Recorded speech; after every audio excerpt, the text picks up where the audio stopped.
Hey, so one thing I hear often from college students is when they contemplate whether or not to take a paid versus unpaid internship or a higher paying internship versus a lower paying internship.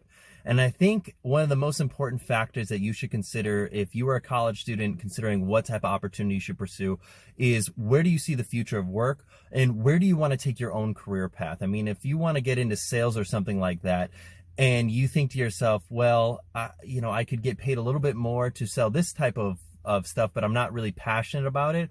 Or I could sell this type of stuff and I'm really passionate about it, but there's not as much of a guarantee that I'm going to make as much money.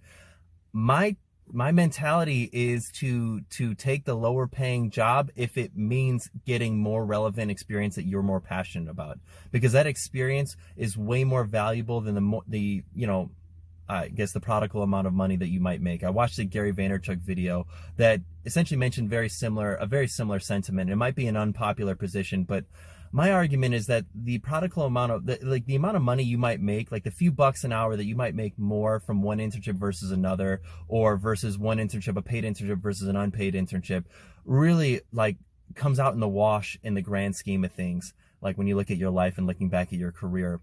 But that internship that you get, that experience that's extremely rewarding to you, that's extremely valuable to you, could pave the way for opportunities and experiences that could change the fabric of your entire life. And so while you're young, my sentiment is take the risk. Go for the work that might not pay you as much, but you're passionate about. And hopefully you might even find a scenario where you're passionate about the work and they pay you as much or more. I mean, that very well could be the possibility. It's not in a mutually exclusive type of scenario, but if you're posed with that scenario or that situation while you're young, I strongly encourage take the risk, go for the work that you're passionate about, and you will figure out how to make more money later on in life because you will have that experience to go to when you're looking at future opportunities. So that's just a quick little tip for today.